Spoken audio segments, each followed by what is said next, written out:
Plenty of people were shocked and or angry about Rey and Kylo Ren and Ben Solo's kiss in Star Wars: The Rise of Skywalker, but there were actually romantic undertones in Rey and Kylo's connection as far back as Star Wars: The Force Awakens.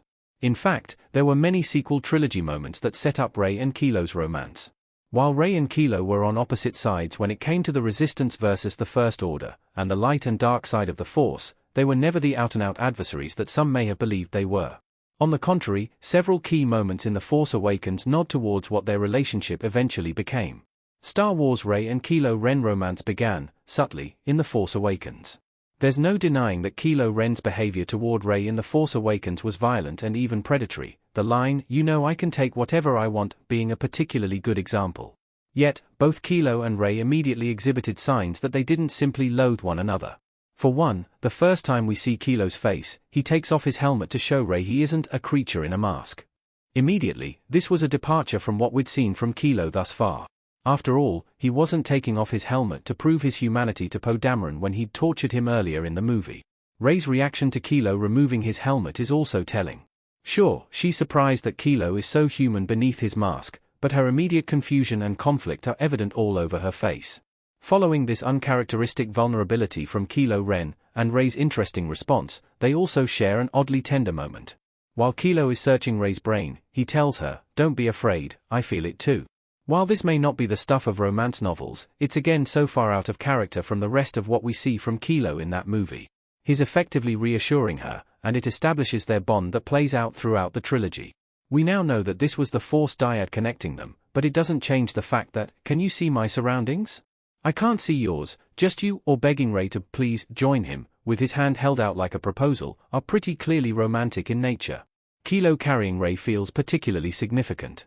Even outside these aforementioned notable moments, particularly during the interrogation scene, the very first interaction between Rey and Kylo Ren is pretty telling. After realizing that Rey has the map to Luke Skywalker in her head, because BB-8 showed it to her, does Kylo have her dragged to his ship by stormtroopers, like he did with Poe? Nope. Instead, Kylo carries her bridal style to his ship. In fact, when Kylo uses the Force to make Rey pass out, he doesn't even let her body hit the ground. He catches her midair and then carries her in his arms to his ship. Obviously, the circumstances are not romantic. Kylo is a villain. Yet, this early on, it was clear that Kylo felt differently about Rey than he did anyone else.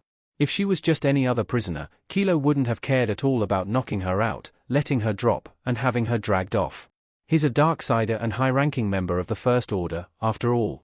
Of course, this isn't an ideal relationship, a type of romance one should aspire to, or anything of the kind. However, the idea that anyone was blindsided by their kiss in The Rise of Skywalker, especially because their romance was built up so much more in Star Wars: The Last Jedi, the hand-touching scene, is surprising. Star Wars retconning Reylo made things so much worse. Despite each trilogy movie increasingly depicting the romance between Kylo and Rey, culminating in their kiss in The Rise of Skywalker, Disney has shockingly walked this kiss back entirely. Even Rey actress Daisy Ridley has denied their romance, referring to this moment as a goodbye and saying, "You can call a kiss 1,000 things." While Ridley is a wonderful actress, and she played Rey well, this comment is surprising and, to be honest, disappointing, especially because it makes no sense. Were this a platonic parting kiss, Kylo and Rey likely wouldn't be grasping at each other the way that they were. Friends don't tend to grab each other's faces when they kiss.